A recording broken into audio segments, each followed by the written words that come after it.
daal di nag ñëw ànd ak ki nga xamante ne bii moom mooy Ay Diakité mu wax mbirum mode tendance.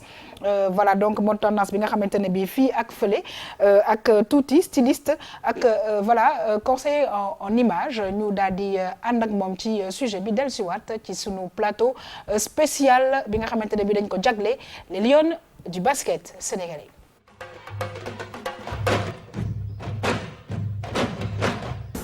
Ça va Toussi? Ça va Aïe. Bien.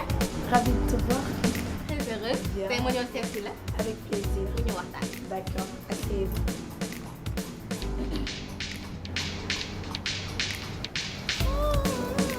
Actuellement, Aïe, on a vu beaucoup de blancs, les robes blanches, que ça soit courtes ou longues ou évasées. Les années 70 reviennent à la mode. xam nga mode mooy li may wax à chaque fois dafay dem dafay ñëwaat à chaque fois ça change mën na toog 2 ans ñu sauté après beneen at ñu indiwaat ko donc moo tax am na ay pièces yi nga xamante ne souvent vaut mieux les garder parce que day dem di ñëwaat. Le total denim aussi est très tendance actuellement en 2 pièces. Denim mooy c'est les jeans légers au fait tout en jean nga sol jean ci kaw ba ci suuf surtout les 2 pièces. En combinaison ou en salopette. Salopette bi aussi on l'a beaucoup vu dernièrement. Les grosses fleurs tout ce qui est motif floral yu rëy yooyu noonu yëpp dafay ñëwaat. Pas de def aussi revient en force. Bas large bu baax mais en taille haute. Les robes longues les robes gypsy.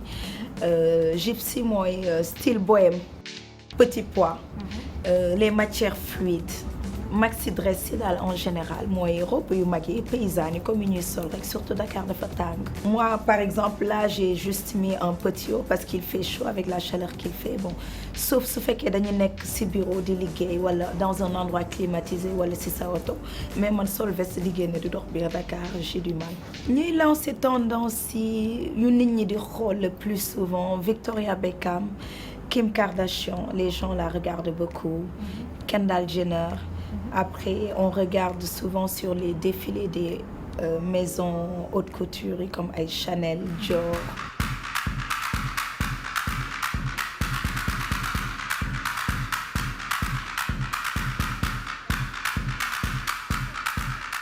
Au Sénégal ñuy lancer tendance yi man c'est mon point de vue sama avis perso la Adja Diallo je trouve qu'elle est très à la mode elle est souvent avant-gardiste quand je parle sur le côté avant-gardiste par rapport aux autres filles wala ñeneen ñi nu ñuy solo Dakar ils ont tendance surtout les filles xaar ba gis ko ñu soog ko jël quand on est en 2015 par exemple ñoom seen collection 2016 la ñuy génne ce que les gens vont porter en 2016 donc c'est important que ñuy mën a xool lan mooy génne et souvent ici ce que j'ai remarqué même suñu indee suñu ay yére yi nekk tendance que ça soit à Paris New York ou Milan di nga ko jaay lu yàgg wala dawal ko lu yàgg ñu gis benn star sol ko wala ñu gis télé ñu la koy soog a laaj alors que la mode va très vite saison bi su ñëwee par exemple à Paris seen mode été soo demee côté mars avril lañ koy commencer jaay pour que les gens ñu mën ko sol au mois de juin juillet août bi accompagner ko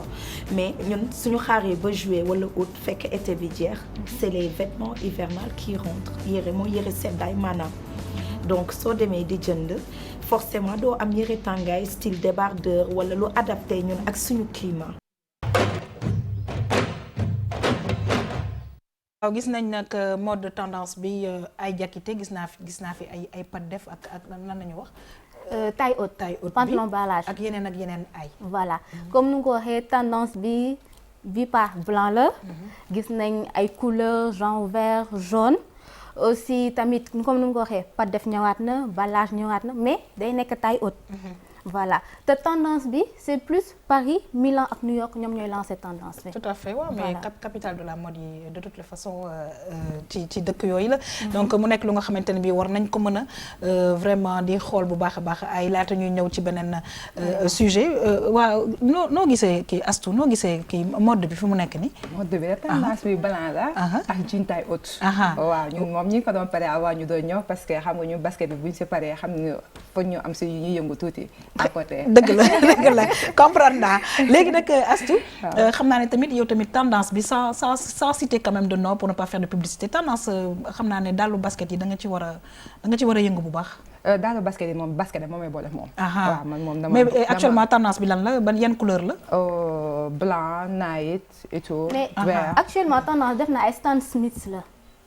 waaw actuellement nii waaye ak bi dernière ko bi génn aussi. voilà pour ne pas faire de publicité ay ñu daal di continuer waat li nga xamante ne mooy sunu émission tam-tam ñu dellu si waat ci mode bi ay dem seeti élément bi dellu si waat.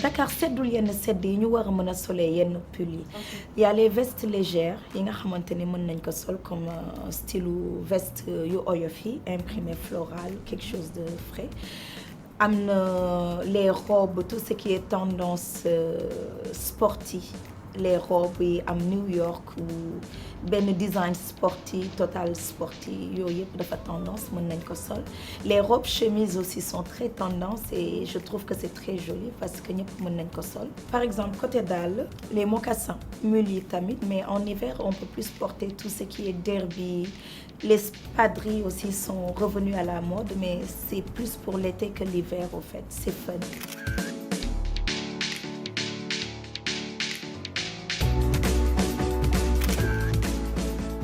On peut s'inspirer de ce que les autres font et l'adapter suivant ñun suñu réalité. li nga xamante ni moom la ñuy sol suñu dëkk lu adapté ak suñu climat parce que c'est pas parce que ni Paris manteau moo fa xew wala bot fii yenn saa yi damay gis en hiver wala nit ñi di sol bot man daf may xaw a jaaxal parce que avec la chaleur parce que gis ma fi benn seddaay hivernal te di encourager aussi les Sénégalaises les jeunes que ça soit les vieilles parce que maintenant je parle même pas des vieilles les jeunes dames maintenant elles sont très élégantes et elles ont envie de s'habiller chic et moderne ce que je conseille aussi aux gens c'est ñu gis aye sol benn affaire mu rafet si aye ñu ñëw ne la li aye sol laa bëgg il faut avant di xam li aye sol ba xam jàpp na la ou pas yow nga xool ba xam couleur bi jàpp na la parce que yow ak aye vous avez pas le même temps vous avez pas les mêmes morphologies vous avez pas la même dégaine aye mën na ko sol ba mu rafet yow nga sol ko du rafet et pourtant c'est les mêmes choses c'est les mêmes vêtements et je conseille aussi à mes consoeurs ñëpp ñu consommer du made in Sénégal parce que jeunes stylistes yi ñëw on crée benn air bu bees bi nga xamante ni on fait vraiment de la haute couture des choses vraiment modernes li nga xamante ni mën na génn dëkk bi comme li may wax pas forcément marinière wala yëre olof wala li nga xamante ni da nga naan Sénégal rek lay yam moi j'aimerais bien mettre une robe chemise avec une ceinture ma génn dem Paris wala faneen ak faneen mën ko sol mën ko liggéeyee mën a dem cocktail. Merci Tuti. De rien, ce fut un plaisir d'échanger avec vous Aye. waaw defe naa ne made in Sénégal bi yaakaar naa ne ay woon nañ ci gën a mën a góorgóorlu parce que daal vraiment ñi ngi def liggéey bu rafet mais laata ma lay jox parole man comme Lions yi dañu gagné man damay jël naka la ñuy wax tendance sportive voilà waaw léegi adopté naa tendance sportive sportive nice na moom rafet na décontracté na kese yow base yaa ngi ci boobu waaw maa ngi si yow ban mooy sa style man nag du ma suivre trop mode bi parce que mode bi des fois nga am lu la jàpp des fois doo am lu la jàpp man damay xool li may jàpp man ma koy sol waaw très bien pourtant man je trouve que on peut suivre la mode sans pourtant on peut être à la mode plutôt sans pourtant suivre la mode parce que def tam li nga sentir parce que comme ni mu ko waxee man ak yow peut-être duñu bokk même style wala li may sentir yow tamit doo ko sentir te bokkuñu morphologie te ci côté morphologie bi samedi Fatma dina ñëw expliquer gis nga dama gàtt ma ñëw ba dama am yaram moom mu sew voilà bokkuñu moom moo am yaram yow nga sax agawul est-ce que tu vois